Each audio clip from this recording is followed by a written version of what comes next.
Welcome to Season 2, Episode 1 of A Story Club, Global Politics and Cultures. My name is Dr. Kirk Megu. I'm the Public Relations Officer with the United National Congress, the official opposition party of Trinidad and Tobago. This is a unique venture. We are streaming simultaneously from Trinidad and Tobago in the Caribbean, Dehra Dun in India, and San Francisco in the United States. We speak with people from around the world, trying to understand different issues and problems relevant to my own country, Trinidad and Tobago, but also to people in sometimes very similar and sometimes very different situations, cultures, history, politics, sociology, etc. The goal is to learn from each other, to build networks, to widen our perspectives, and to work for solutions while remaining grounded in our own distinctive contexts. Today's episode is titled Global and National Food Security in a Post-COVID World. During this COVID crisis, it is said that we are all in the same boat. Unfortunately, this is not true. We are all only in the same storm. Some have yachts, some have rafts, and others are drowning. The United Nations World Food Programme currently puts the number of people at risk of starvation at more than 270 million. This is double the pre-pandemic figure. The COVID crisis has greatly exacerbated the situation for those already suffering from poverty, armed conflict, and other material insecurity. While we track the 12,000 plus global daily deaths from coronavirus, we have ignored the 20,000 plus global daily deaths from hunger that have been deepened by the COVID lockdowns. Global food supply chains have been disrupted, as well as the global production and distribution of food. Food security is now a major issue. So what does this mean for food self-sufficiency, for farmer security, the relative roles of large corporate agriculture and smaller family farms? And what about food exports and food imports? Today, I am honored to have as my guests Mike Callicrate and Seereeram. Mike Callicrate is an independent cattle producer, a business entrepreneur, and political activist from Boulder, Colorado, USA. Mike is a founding member of several farm advocacy groups, including the Organization for Competitive Markets, RCAF, and the Kansas Cattlemen's Association. He also was a lead plaintiff in a class action lawsuit against the world's largest meat packer, IBP, now part of Tyson Foods, alleging unfair and discriminatory marketing practices. Mike has been an advisor for the films Food, Inc. and Fresh, and is cited in several books, including The Omnivore's Dilemma and Fast Food Nation. He's revered as the go-to expert for understanding negative consequences of trends in the modern meat industry. Welcome, Mike. Thank you. Thank you, Doctor. And Vade, let me just give a brief introduction to Vade. Seereeram is owner of Inverness Sugar Estates and a former banking executive and financial consultant from Trinidad and Tobago. Vade worked with Citibank for 8 years and was managing director of Citicorp Merchant Bank before he called them out for banking fraud in the early 2000s and was featured in Time magazine. Vade has since served in the Senate of Trinidad and Tobago and on several state boards. He now owns and runs a small sugar estate which produces pancake syrup, muscovado sugar, and jaggery or panela, and is very interested in issues of agriculture and social, economic, and environmental sustainability. Welcome, Vade. Yes, thank you very much. Right, so that was a long introduction there. The rest are going to have you guys talk a little bit more. I gave a little introduction, but maybe I'd like to hear from you personally. If you can let us know and our audience know a bit more about your background and your interest in food security, both globally, nationally, and at the local level. Let's start off with Mike. Yes, I started out in the meat and cattle business in about 1975 after graduating with an animal science degree from Colorado State University, and I always try to let people know that do not confuse animal science with animal husbandry.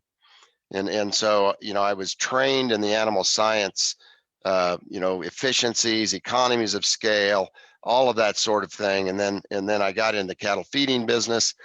And it's about 30 years ago, I realized that I was really just playing in a fool's game, Did controlled you by come big from a farming corporations. family?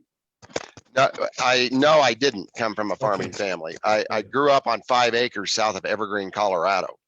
But everything you could do on 5 acres, my father grew up in a farming family. My Okay. grandfather was a dryland tenant farmer in Weld County, Colorado. So pretty harsh conditions and a tough way to grow up, because without irrigation in that area of Colorado, you don't grow many crops.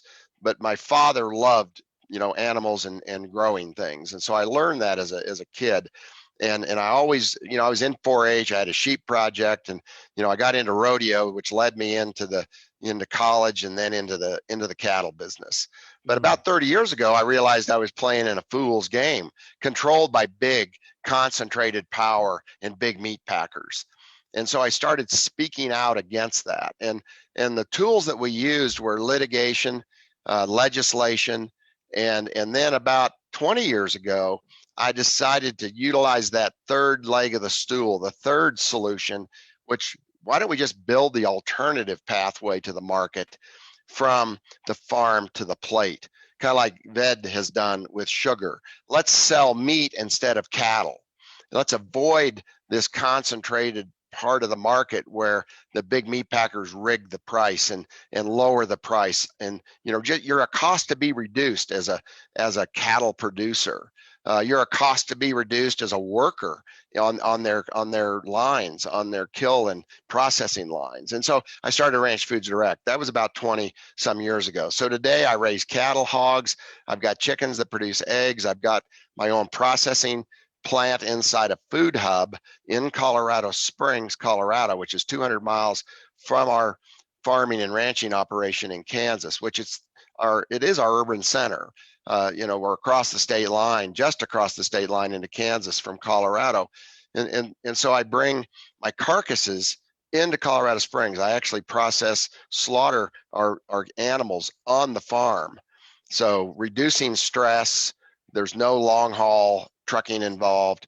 And then we just bring the carcasses in and cut them up and sell them into the wholesale market.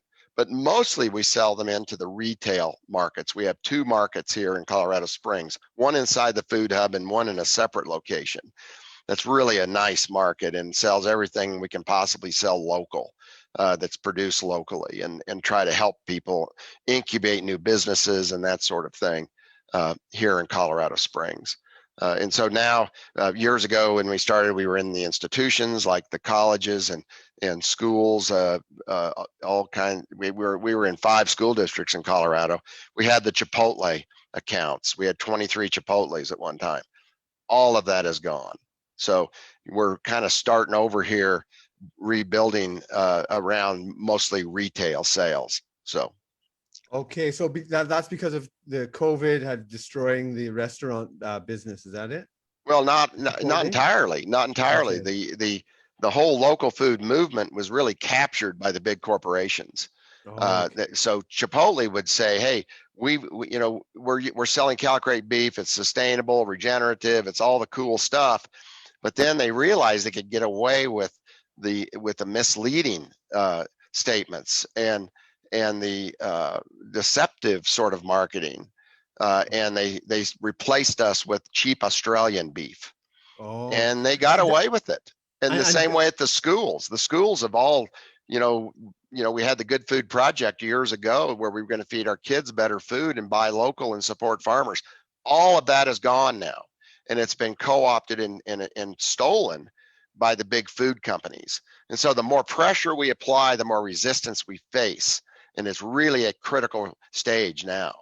So Right. And just for our international listeners who may not know, Chipotle is a big American, like, would you say fast food? yeah, A restaurant? it's fast Mexican food. Yeah, Yeah. fast It's Mexican the food. leading, fast Mexican concept in the country. But they came out with this thing years ago called Food with Integrity. And they had the big billboards with a burrito on them, and Food with Yeah. Integrity. Well, there's nothing further from the truth. But Mhm. we don't have any law enforcement that makes sure that people are telling the truth Right. in their marketing and advertising.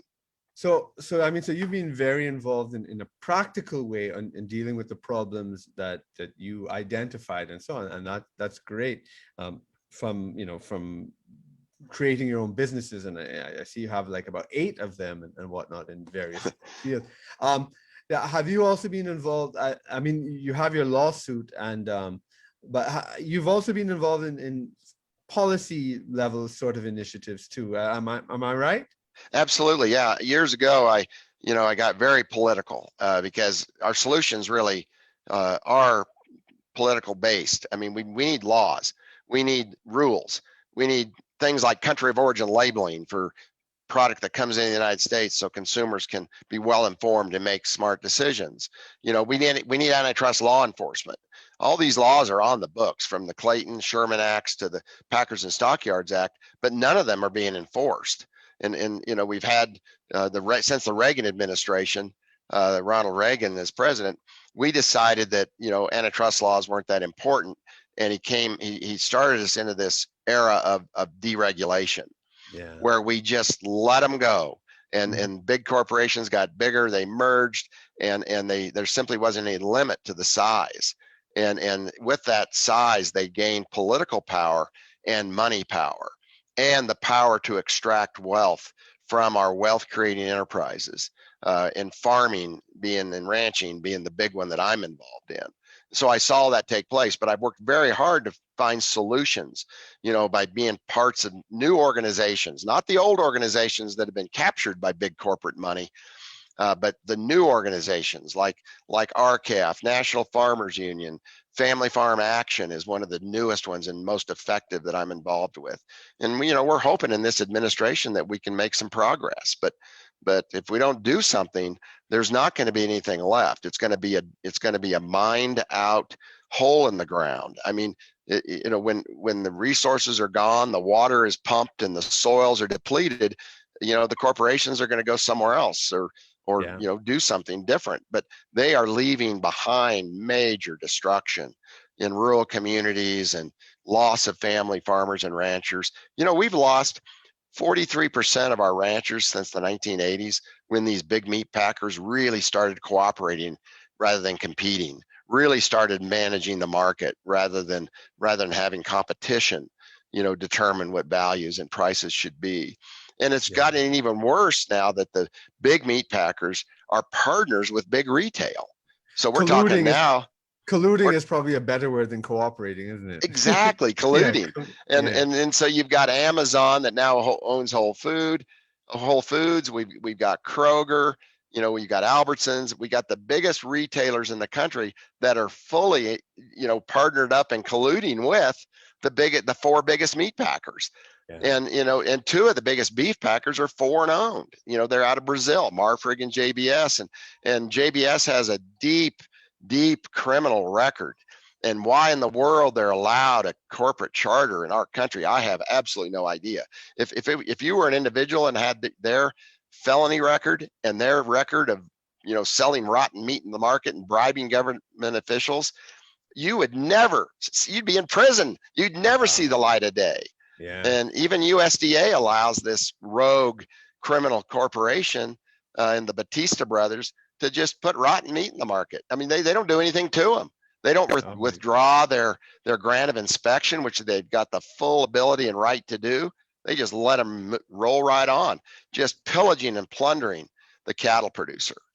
One of the things you mentioned about how, draining the water and the resources in the soil and then moving on and leaving destruction behind. That's actually the history of the sugar industry in the Caribbean, and these rapacious imperial companies and going from one island depleting it, then to another, depleting it and going. And that's how the colonization of the Caribbean happened with sugar.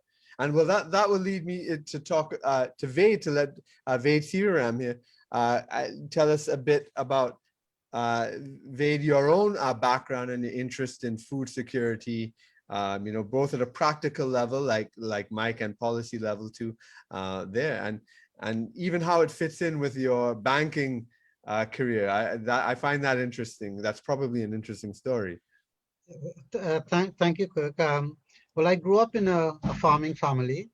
At one point, my dad was the largest cane farmer in Trinidad, and in a little village actually called Hindustan. So that's quite unique. But many of the little villages are named after villages or towns in India, like Barakpur, etc., etc. Those were wonderful times that I recall growing up as a small child. We also had perhaps 100 head of cattle, not the size of what Mike now controls.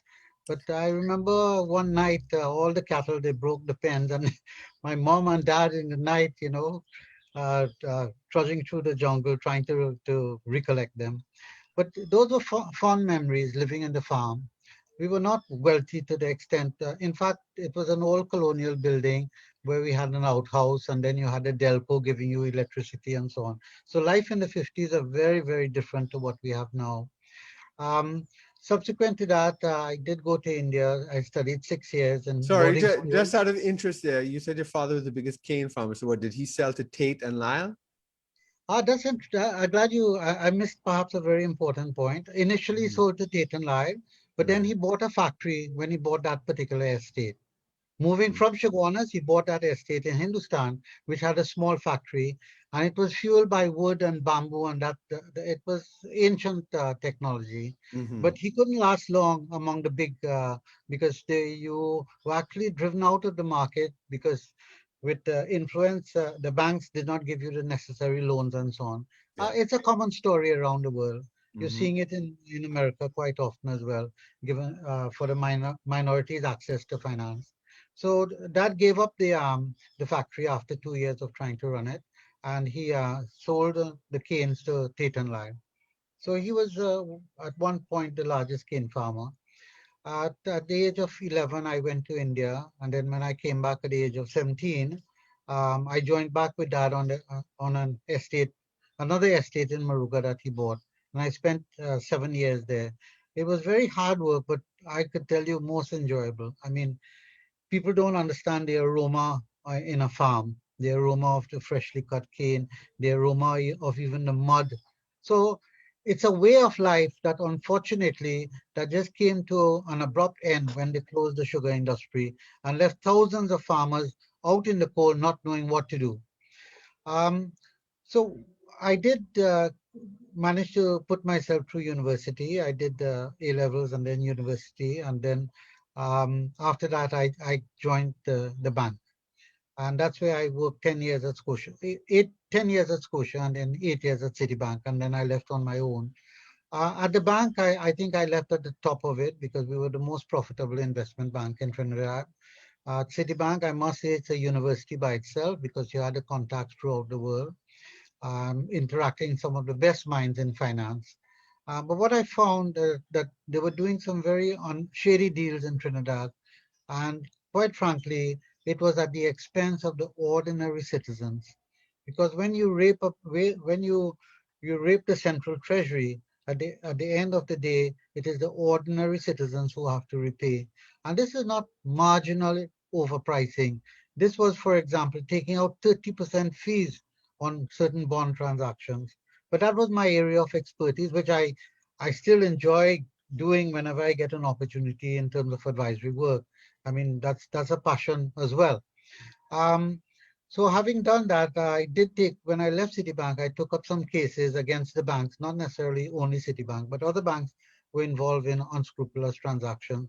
So I assisted many clients in the Caribbean as well to deal with it.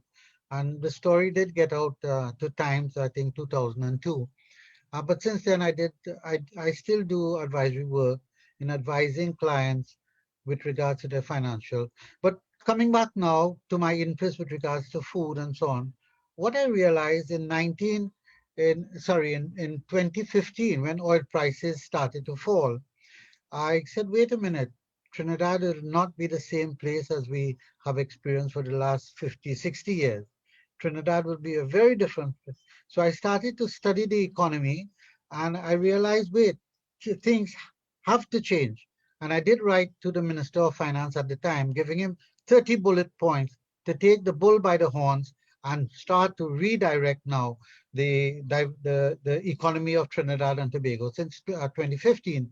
So all what I predicted then, I also was writing to the papers on a fairly regular basis as to my analysis in the banking finance sector. And then I sort of nudged towards dealing with the economy. And I realized that we are going to be in serious problems because our structure was not designed to withstand then a loss of the energy sector. We were nowhere. In fact, we did erase all our agricultural sector. Yeah. Our manufacturing sector, whilst the government says, look, manufacturing sector will actually take up the slack in the event that the energy sector collapse, and which it has, they said the manufacturing sector will take it up and bring in the foreign exchange necessary for us to enjoy the lifestyle that we did before. And I'm saying no, for the simple reason the manufacturing sector was only in existence to the level they were because of subsidies from the oil sector. Mm. Over the So years, that made you bought over this estate, sort of as a result of this kind no, of I, I, analysis. Is that I it? cleared up, no, I cleared up my dad's debt and the estate didn't have money to pay me. So I said I took some land instead. When I told my wife, she blew the roof. I mean, but I think we're all happy now that I did take it because I So think is that your father's land? yes, yes. Okay. It was So that mortgaged I or cleared, something, and you were able to get it. I cleared out the debts. Yeah, Right. I got that. Yeah. So what I realized that Trinidad economy has to change. So Yeah. I did go to several of the seminars promoted by economists and so on, and I found that they had no solution to our problems on a simple matter, on a simple matter as to the currency exchange rate. They were not consistent. Some were saying no, don't devalue. Some were saying devalue. When they ask them what to devalue, they don't know.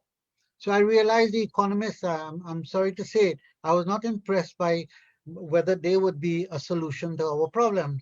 So I started to design my own uh, solution for Trinidad, and I've written several articles as to where Trinidad must go. Mhm. My position on that was that Trinidad is going to go there whether government assists it or not.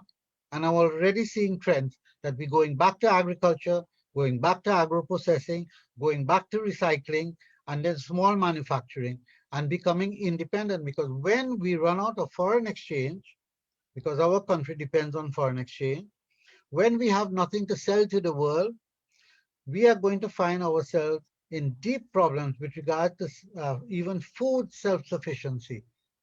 Yeah. And You know what? One thing, as an aside, in speaking to to some older people in Trinidad and Tobago, particularly Mike, I mean, we have a large Indian population that came here in the 19th century that's been here for generations, but that's especially the Brahmins, the Maraj, they used to. When I used to ask them, what they used to do before, how their family used to make a living, they used to mind cows. That's the term they. And so, and they had huge families, and they were able to support these families minding cows, making dahi, which is like yogurt, selling milk, and so forth. They obviously don't eat beef, but so that meant there was a local economy of people buying the milk, of buying the dahi, which has totally collapsed, and it's like something, it's like a fairy story really, when you think about the economy today. So it's amazing how and nothing has been written or analyzed about that, sadly. So we don't even know how that worked, what the networks or what the distribution was, how it was, how that economy local economy actually work. But as you rightly say, we need to go back to that. And so that brings us to another question I have, which is, I mean, and I want to commend both of you. I'm so glad. I love this. I mean, it's David and Goliath stories, both of you taking on Tyson Foods, taking on Citibank. I love that. I love that. And hats off to you. But now, I mean, so that's the general economic trends that were happening for decades. Both of you are talking about the deregulation in the States and collapse of the oil industry and shutting down of agriculture. But now with COVID-19 and the lockdown in the past year, I mean, whatever changes were happening over decades, I mean, this year is just, mind-boggling what's happened. I'd like to hear from both of you. We'll start with Mike first. What do you think, if you had to put it down to say one, because of time, that's what, the biggest effect that COVID-19 and the lockdown has had on agriculture and the food industry, where you are in particular, and maybe you could speculate about globally as well, but certainly in your own experience. Mike? What COVID has done is expose the fragility of a globalized food system. The supply chains are so fragile. And of course, they've always promoted their concentration, consolidation, and their mergers on efficiency, economies of scale. And it's simply not true. They've got economies of scale that makes it easier for them to exert market power and extract more from the wealth creating enterprises that they mine, really. And so COVID totally exposed it on a global basis. These supply chains break down. And in Colorado Springs, at the big box store, the Kroger store down the street, all meat counters were empty. There was no meat. The only little bit of stuff that was in those meat counters was some of those fake hamburgers. That was it. And all the bread was gone, all the toilet paper was gone, everything was gone. You go down the street a mile and a half to Ranch Foods Direct, our store, everything is full. The supply chain starts in St. Francis, Kansas. It ends in Colorado Springs at our store. And all we did was work harder and slaughter more animals and process more animals. And we never ran out. And our business quadrupled during that time. It's now settled back down. But we exposed the folly, the overall folly of globalization. Corporate controlled globalization does not serve people or planet or animals at all well. And I hope that it got us thinking really, really hard about building back the old infrastructure of regional and community food systems. This has to happen, but the big corporations will fight it to the death. They will fight it to the death. So we've really got to come together. But yeah, the big thing that COVID exposed was the folly of a globalized food system. And I learned that long ago in 2005 when Katrina hit our Gulf Coast. And you saw all those hungry people. They had no food. And I just thought, if only they still were growing things locally. But by then, the big corporations had destroyed the local regional food system infrastructure, completely destroyed it. And they've done nothing but extract wealth from it ever since, leaving us all behind as, kind of cocoa farmers or sugarcane growers. Yeah.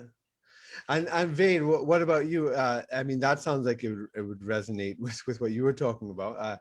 Absolutely. Absolutely. And I think what COVID has done, and many countries have recognized it, that globalization, we have to reverse that trend. And Australia said it very clearly with their fight with China, and that has been fairly open in the press. They're saying, wait a minute here, we cannot. When they woke up and found out the infiltration of China within, they found out that China actually controlled a greater part of their water resource. And they say, wait, this cannot happen, because then they would surrender their independence. And when they did the research, and as well as in the United States, the infiltration of large organizations and countries that they have infiltrated these institutions, and you have found out you are no longer independent. So globalization, they recognize, has to be reversed. and we have to go back to basics. And that is where, when we talk about reset, what exactly you mean by reset? And quite frankly, COVID is destroying economies left, right, and center. Trinidad is destroyed because we are existing on debt at the moment. Yeah. Our propensity to import is still very high, 90%, I would say, in my estimate. Economists might differ, but by and large, if you cut out the flow of US dollars, hard currency, Trinidad falls flat, and we have to start all over again. And therefore, I want to ask you something kind of relevant to that. When I was looking at your company on online, I saw I can't remember the name, but something Perez Foods or something. yeah, They were marketing they were your marketing, correct. products, Yes, pancake syrup, jaggery. yes. Now, so were you dependent on foreign sales, and did the COVID-19 No, no, hurt you in that way? no. I'm aiming for the local market. It's a small operation, more, I would say, a hobby now being converted into a commercial enterprise. COVID-19 had knocked us apart last year, and this year we are faltering as well. So I have Mm. not, but in the meantime, remember, I planted about 40 So, acres. so the effect of it on your business would have been when you say it knocked it hard, it's because of the lockdown, not being able to move and that sort of thing. Maybe not being able to staff your area, things like that. Is that it? No, but I took that. I'm a perpetual optimist. Yeah. I took that opportunity to upgrade all the infrastructure so that I can get it up to perhaps world-class standard, Right.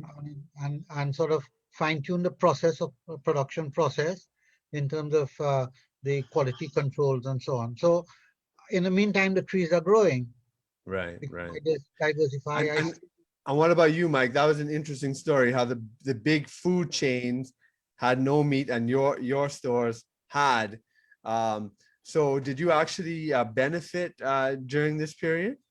Yes, we were able to sell more at retail as opposed to the wholesale market, which would be at lesser margins. So we lost our restaurant business during COVID, but replaced those sales with retail. What's happening now is those retail sales have dropped off as many people go back to what they call their normal, and that's shopping at Walmart Right. meat counter or Kroger's meat counters. So we've lost some of that business from the less discriminating shopper that doesn't really care where their food comes from. But so we're making some adjustments now. But where we've really picked up some additional income in businesses, we're helping other people access the market.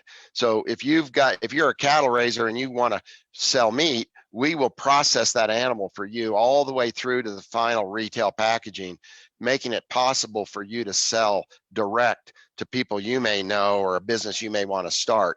And so we've got some new businesses that have started up within our infrastructure, enabled by our infrastructure to be able to sell more direct and put way more dollars back to that farm and ranch gate, which is really, really important. But one of the things that I think we have to recognize is the wealth creating aspects of agriculture. Like our founding father, Ben Franklin, said, in agriculture, a farmer puts a seed in the ground and adds water and sunshine, and in a continual miracle, wealth is created. Well, Cargill knows that. That's why they come and buy all your stuff as cheap as they can and sell you your inputs, and you become dependent upon them. And this is the chokehold that we have to break. We have to break up these big corporations that are pillaging and plundering the entire globe. But yeah, that COVID experience absolutely without question proved that my model, the local regional model, is far more resilient, far more sustainable, far better for both consumers and producers. We've just got to get the big corporations totally out of the way and not able to predatory price us, which they are doing right now in a very big way. The big corporations are searching the world for the cheapest of everything they can find. And that's that model of globalization that we've got to reverse. But the cheapest of everything right now is that ground beef, those lean cattle from Brazil or from South America or from Australia. And the sellers of that product, those animals in Brazil or Australia, wherever it is, are all losing money. everybody's losing money. Consumers are being exploited and the big corporations are banking it. Yeah, yeah. And inflation is rising too, isn't it? Yes. Now, the so both of you appear to be on the same page about localization and bringing value to the producers, of course, and not just the big corporate manipulators of markets and prices. So I would really like to hear if you had like one big policy suggestion, what do you think is the most important?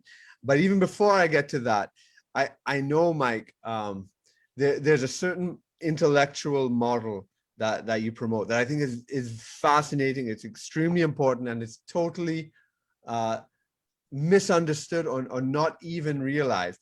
And that's the idea of the American economic model of the 19th century of Abraham Lincoln, as opposed to the British free trade policy, which really shaped the development of Trinidad and Tobago and colonies, and still does, because we always look to, bring a foreign corporation here, employ us, we make some sort of inputs, and we sell it out, and we get a little wages and we get a little taxes, and so I'd like you to expand on that model of the national economy, which Abraham Lincoln and I think Hamilton in the United States really pioneered, that was later taken up by Germany and Japan in their industrialization, and probably even China today, in a way that, whereas America probably has gone the British free trade route that was more exploitative and corporate and whatnot. But I'd like you to really explain that for us more in depth. Ask the question, what would Abraham Lincoln think of us now? I mean, aren't we all colonists? The big corporations of the world, whether it's Amazon or whether it's Walmart or whether it's any of the big oil companies or whatever, big meat packers, we are all colonists. We are all costs to be reduced, wealth to be extracted. And this is the model of economy that Abraham Lincoln rejected. In fact, our founding fathers all rejected that model of the crown East India plutocracy, essentially, that combination of corporate and government power to extract wealth into the hands of a few. And this is what Lincoln was so fearful of. After the war, after the Civil War, he said he was more worried about the elevation of corporate power and concentration of wealth into the hands of a few than he was the war itself. And he said, and these corporations will work upon the prejudices of the people until all wealth is in their hands. And so Lincoln, when he became president, and with the advice of Henry Carey, decided that we have got to build sustainability, resilience, and sovereignty into our economic systems. We do not want to be reliant on England for their rails to build our railroads. We have iron ore. Let's build our own mills and let's make our own rails, and we will keep the wealth in this country. And now today, we have completely divorced ourselves from that philosophy. And because of this globalization mentality, we've gone right back to where we started with the East India Company, like Cargill would be a good example of an East India type corporation today. They are in full control. They own Congress, thanks to Citizens United. Wouldn't Lincoln have hated that one, where corporations get to decide who our political leaders are? And so Lincoln decided that we really needed to build local economies, become self-sustaining as a country.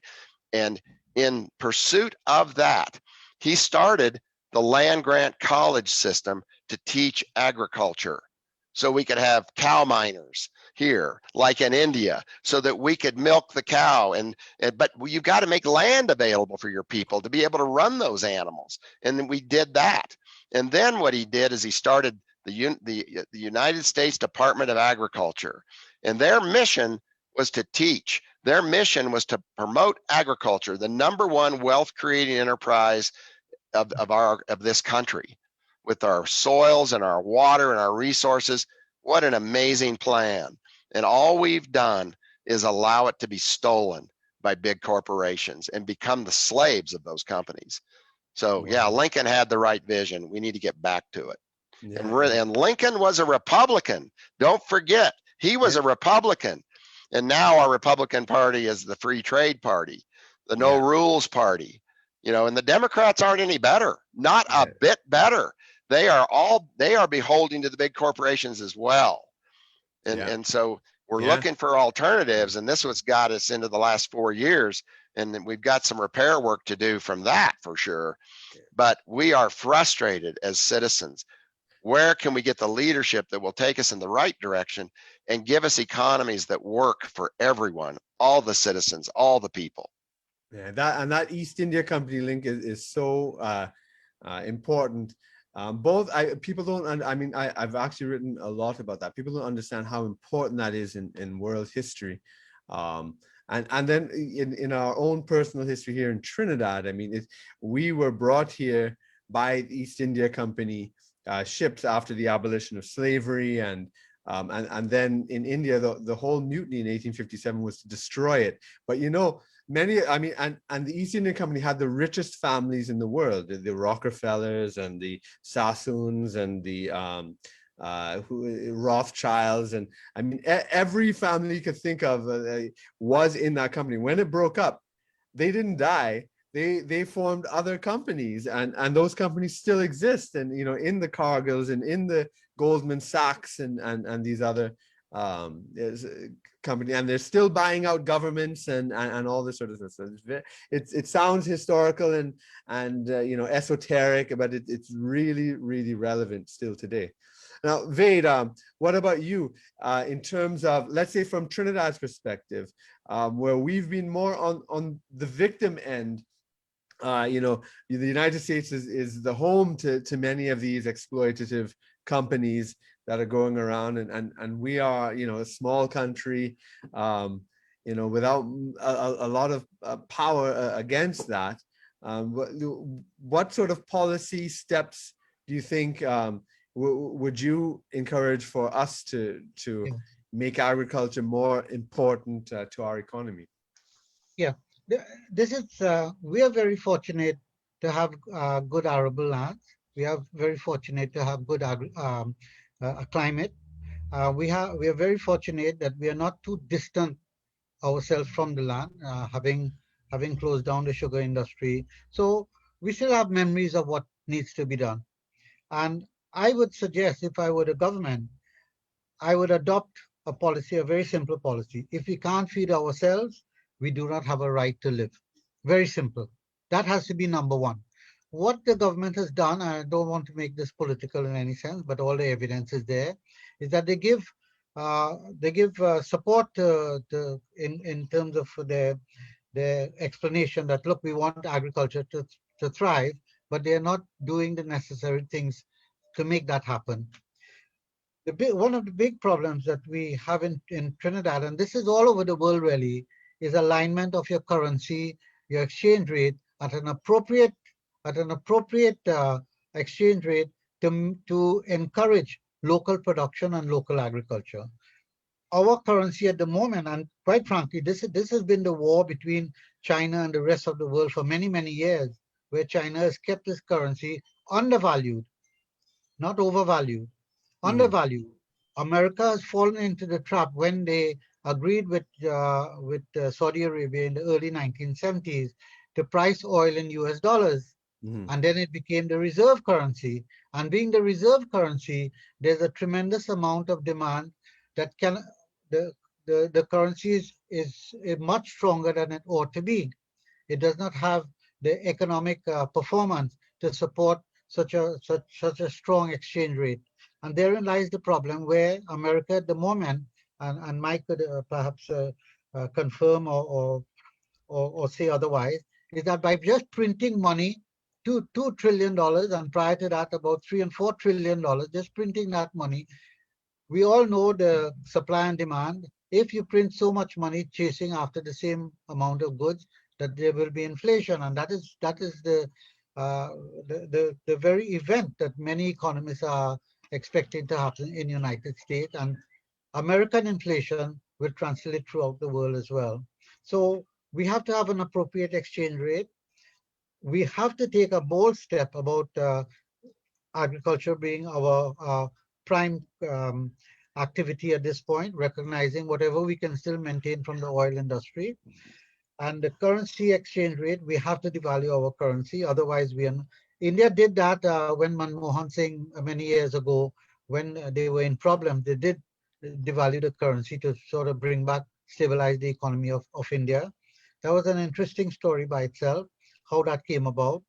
And then we also have to put up some barriers with regards to what we can import. At the moment, we cannot say it's a democracy. If somebody comes with $10 billion to buy out all the US dollars, I'm willing to pay nine for one US nine TT dollars for $1 US. Can they grab onto all of our foreign exchange? No, this is where controls come in. We have to look at the greater good with regards to managing our economy, and we have to say very clearly what we will allow our scarce foreign exchange to be used for importing what. Do we need more Rolls Royce in Trinidad? We don't.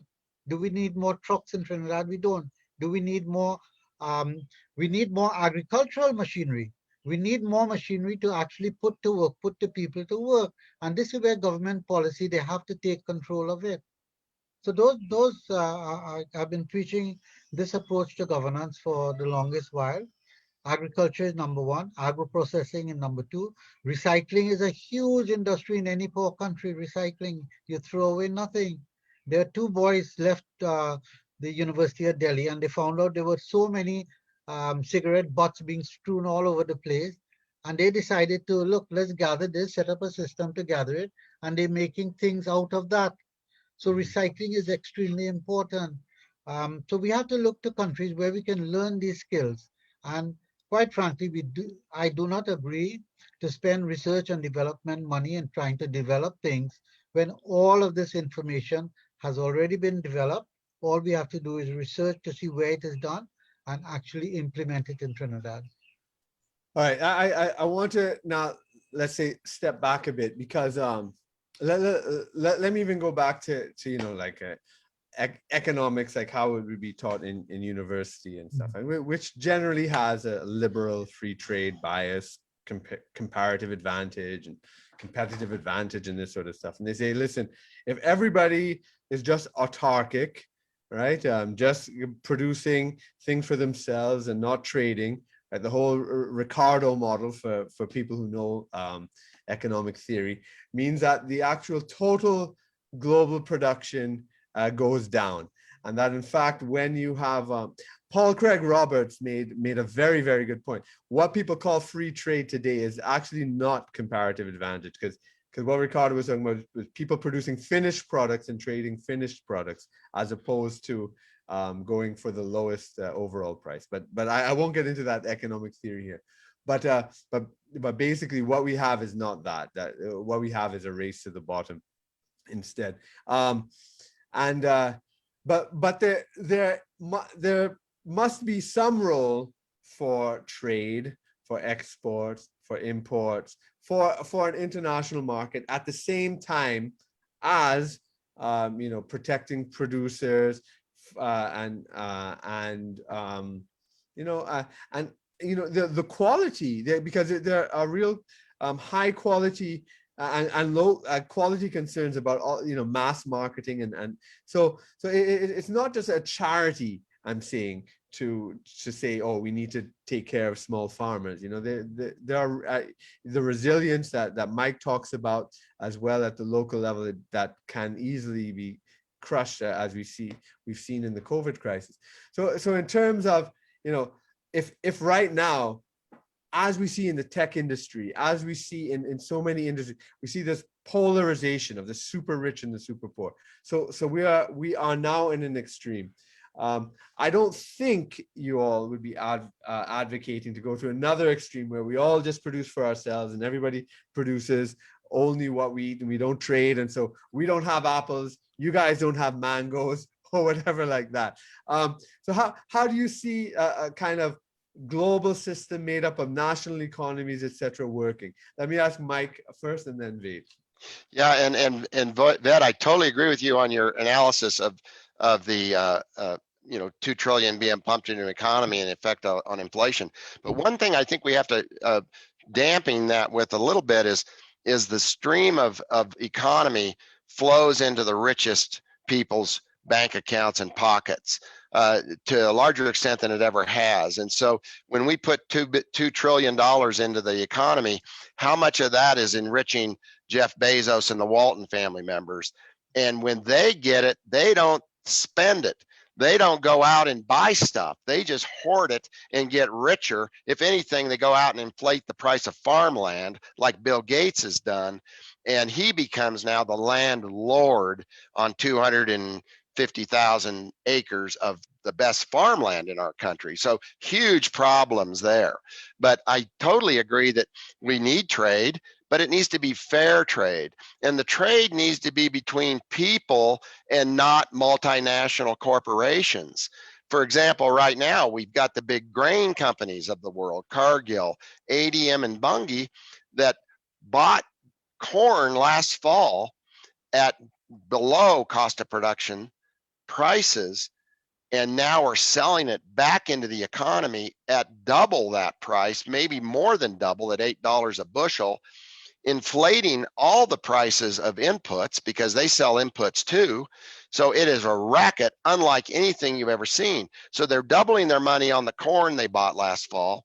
They're causing an increase in the inputs that they sell to farmers, and they get the acres they want because the corn price is high. So farmers are going to plant corn instead of soybeans or corn instead of something else. And this racket has got to be broken up. And when we look at policy, we need to revive our antitrust laws. We've got to break up this corporate power. But absolutely, I love my coffee, and I don't know what I'd do without my olive oil. And we don't produce it in Kansas. But I want to make sure that when I import something from somewhere, that the person or the company that I'm importing from is selling it to me above their cost of production. I am not wanting to beat the hell out of them on the price, causing economic harm within their economy.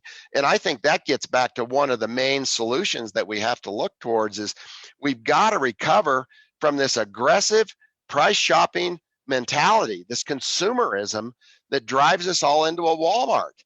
I mean, the Walton family has just trained us to be aggressive price shoppers like it's a football game. Like we're going to win when we buy something cheaper, when in fact it's just an economic and social decline that results from that behavior. And so I would hope we can start to recover from the aggressive price shopping consumerism and become better citizens, become more aware, become more involved in what policies do serve the people better. And we better take care of our land. Soil loss to me is one of the greatest risks we face, because look at the land bed that they leave behind that they've grown sugar on forever. Now you got to rebuild the fertility of that land. And you were talking about the cow mining, and I just remember one of my Indian friends saying, well, the greatest gift of a cow is not the milk, it's not the dairy, it's the manure, which makes the soil fertile, that grows then food with, some density, some nutritional density. So yeah, I think it's a combination of rebuilding local regional food systems, having some, I love what Ved's saying on currency exchange. The Chinese have played us big time on that. We've got to get control of our currencies. We've got to have fair trade. But first of all, we have to be able to feed ourselves. And I totally agree, Ved. You are right on. Yeah. So Ved, how about you chime in here in terms of how you envisage, let's say for Trinidad, where we hardly produce anything that we eat. We've always been producing for export markets, and if we had to rely, on what we produce, we there'd be hardly anything. And when we produce it locally, the prices are so high. So I'd like to hear your views. We have to recognize that we have been 1 minute to midnight for the last 5 years. And that 1 minute, the seconds are ticking away very fast. We have reached a point where government will not be able to borrow any more money to pump into this economy to meet wasteful expenditure first, wasteful expenditure, and then other recurrent expenditure. We ought to have been restructuring this economy years ago. We can no longer rely on the oil sector. Whilst we can say, okay, oil prices have gone up, is now over 60, very little of that increase in oil prices comes to the government and comes to the citizens of Trinidad and Tobago. We have to plug, first of all, we have to plug from the oil sector. Do you know we do not know how much oil and gas is exported, is exported? We don't. We don't have anyone at the pump. We rely on the big companies to tell us how much they have shipped out and then give us a pittance on that. So we don't, it's better we shut down that industry and leave the oil in the ground till we decide how to control it. In the meantime, when you run out of foreign exchange, and this is the point I've been making all along, when you run out of foreign exchange, who cares about the exchange rate? You have nothing. Whether it's selling at $5 for one, right now is almost $7 for one officially. If you cannot get it, don't tell me about the exchange rate. It has no meaning, right? Yeah. So we have to say we are running out of foreign exchange. Our resources are being depleted. In fact, we are borrowing against it. So on a net basis, we are negative foreign exchange. As in the early 90s, we were negative. We Hmm. didn't have any foreign exchange, and That's therefore right. it's After you only had to go to when the we earn IMF. something we could distribute, right? So we have to say, how long can we continue under those conditions? The large, let's say the G5, G7, and the large countries who we believe that they're in a very strong economic condition are not in that conditions anymore. They're not in a strong financial condition. America is over $30 trillion in debt. Similarly with the European countries. Hmm. And it is only the glue that is sticking the European countries together based on our economic disparity, given the strength of one versus and the weaknesses of other. There's no reason for that. So we do not know where now to go. I think it might be easier to go to Bill Gates and ask for donations and grants rather than any country, because the countries themselves have their own financial problems to deal with, right? We can go to China, but when you examine China, a lot of the data that is coming out is fake data because they will give instruction to the provinces, look, we want a 7% growth this year. And they do a tremendous amount of construction of buildings, over 60 million townhouses are empty in China, but it was already counted in GDP. The other problem, and this is where, Mike, I think you obviously are very practical. We have been misled by the economists by looking at GDP as a measure of growth. We're looking at debt to GDP as a measure of countries' capacity to borrow. All those are bogus numbers. So when you're driving, and my analogy is very simple, you're driving your car and you want to know how much gas in your tank, and you're actually looking at your temperature gauge and it's going up, and you say, my God, we are good for the next 100 miles.